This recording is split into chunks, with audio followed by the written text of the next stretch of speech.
अस्सलाम वालेकुम फ्रेंड्स, आज का जो हमारा टॉपिक है वो है द पेल्विक टिल्ट। ये टॉपिक भी आपको काइनेसोलॉजी की बुक से मिल जाएगा, जो कि चैप्टर नंबर 4 है, जिसमें स्टार्टिंग पोजीशन उसमें ये टॉपिक है। और आपको थेरेप्यूटिक एक्सरसाइज जो बुक है बाय किजनर, उधर से भी आपको ये टॉपिक मिल जाएगा। तो हम ये टॉपिक स्टार्ट करते हैं। इसमें हमने देखना है कि हमारे पास जो पेल्विक टिल्ट है वो 4 तरह के होते हैं: interior pelvic tilt, posterior pelvic tilt, lateral pelvic tilt, pelvic rotation.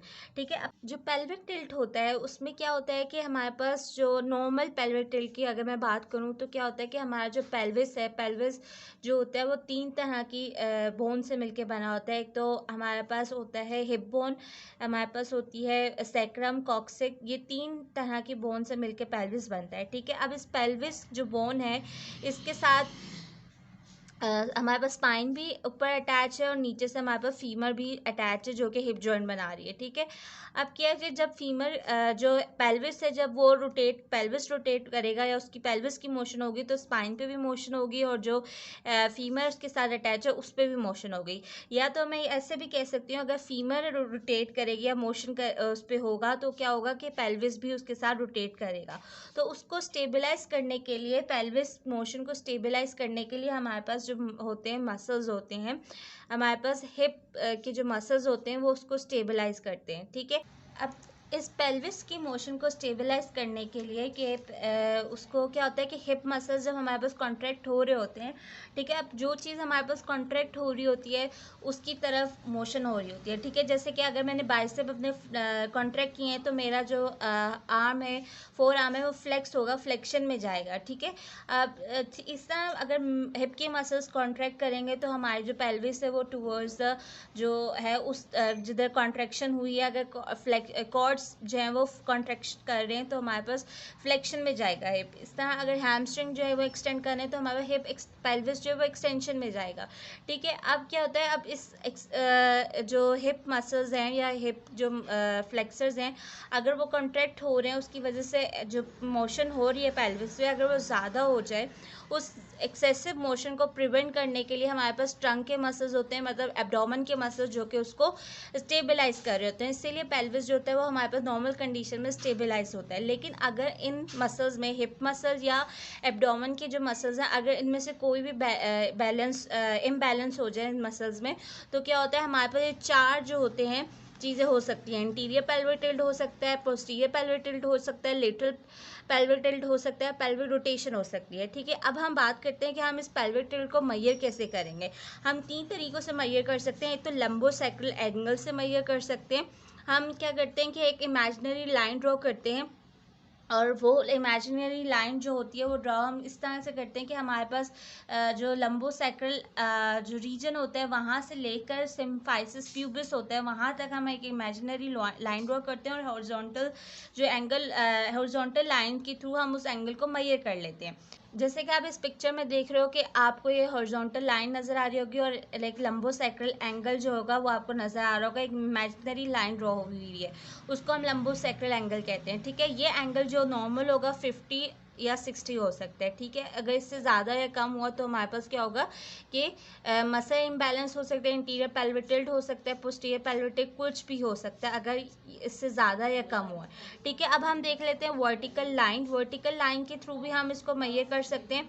इस तरह कर सकते हैं कि हम वर्टिकल लाइन जो हमारे पास इंटीरियर सुपीरियर इलिक स्पाइन होता है वो, और जो सिम्फाइसिस प्यूबिस होता है, वो हम देखेंगे कि वो दोनों जो हैं वो वर्टिकल लाइन में है कि नहीं। जैसे कि ये हमारे पास इंटीरियर सुपीरियर इलिक स्पाइन है और ये हमारे पास सिम्फाइसिस प्यूबिस है, तो हम इधर एक लाइन ड्रॉ करके देख लेते हैं कि ये वर्टिकल है। अगर ये वर्टिकल लाइन बन रही है तो हम कहते हैं कि नॉर्मल है। ठीक है, अब थर्ड है पेल्विक इंक्लाइनोमीटर। एक इंस्ट्रूमेंट है इंक्लाइनोमीटर, उससे हम ये मेजर कर सकते हैं।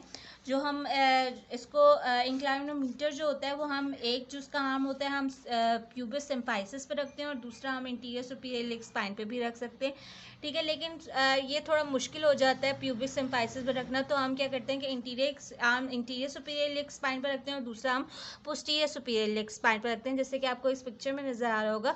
तो इस तरह हम इसको मेजर कर सकते हैं और ये हमारे पास नॉर्मल जो होता है वो 30 का एंगल बनता है। अगर इससे कम ज़्यादा हुआ तो हमारे पास जो पेल्विक टिल्ट जो होता है वो एबनॉर्मल होता है। ठीक है, अब हम देख लेते हैं